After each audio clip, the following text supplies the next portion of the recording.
Desde que cheguei aqui no sul, estava procurando essa ligação do gaúcho tradicional e a vela. O Iberê foi o velejador que conheci que mais uniu estes dois mundos. É o seguinte, nunca deu pra ficar rico, né? Mas também os cavalos andavam gordo e eu almoçava e jantava. Tava de bom tamanho.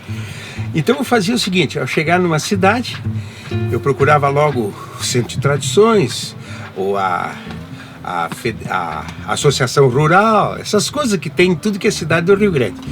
E aí eu chegava lá, acomodava os matungos num potreiro, às vezes até cocheiro eu arrumava.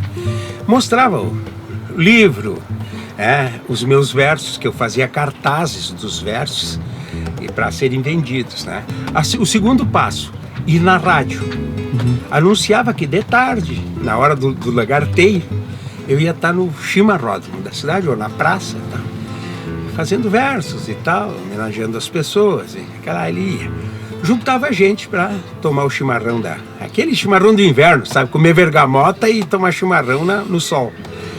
Aí eu ia para lá, botava o chapéu no chão, organizava os cartazes que eu queria com as poesias e declamava. Então cada pessoa que comprasse um cartaz, que era baratinho aquilo, não havia preço, dava o que queria, tá? E eu vi muita pelega de 50 e de 100 no meu chapéu. Botava o chapéu no chão, depois recolhia o chapéu no fim. Não, assim é que eu ganhava a vida, né?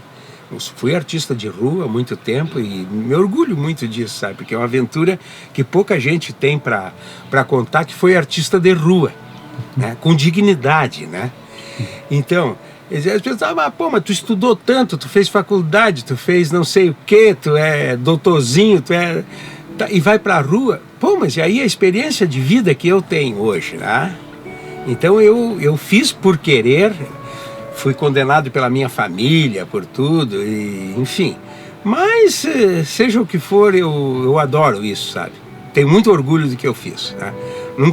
A minha vida sempre foi honesta e, enfim, tenho valores morais que eu adquiri dessa maneira. E eu trabalhava antes? Eu fiz muita coisa. Modéstia à parte, tudo que eu fiz bem feito. Né? Mas no mais das vezes fui aventureiro, escritor, sou veterano da Petrobras, tive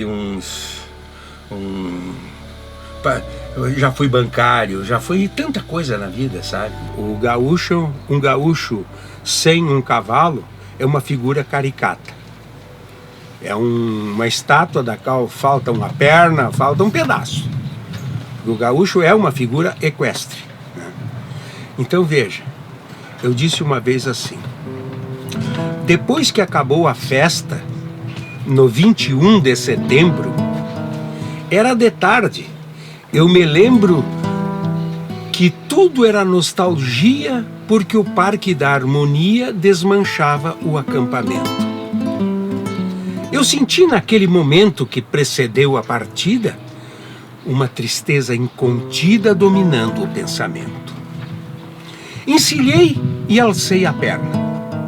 Sentindo na voz um embargo, me despedi assim, a lo largo, sem me voltar para trás.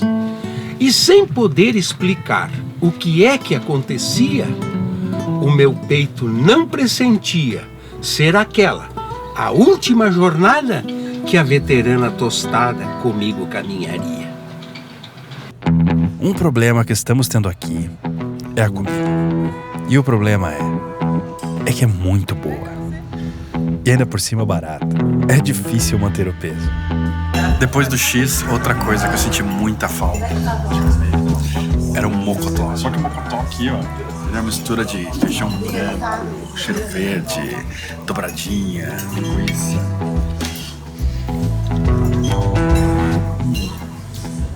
É muito bom. Minha tia Claudete fazia isso direto. Até comida de shopping aqui é legal.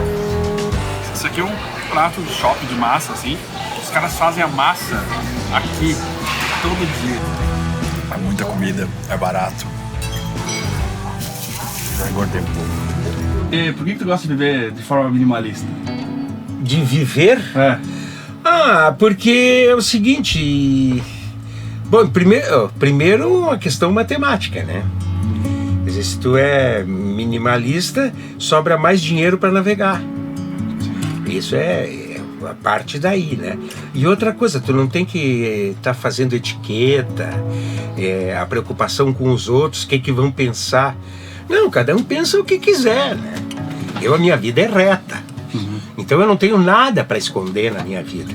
Os meus pecados, eu já passei da idade e do peso de responder por eles. Então, sabe, deixo pra lá. Esse é um corte de um vídeo maior que você pode assistir clicando aqui nesse quadro. E se você gostou bastante do conteúdo, inscreva-se no canal e ative o sininho para você saber quando a gente lança outros vídeos.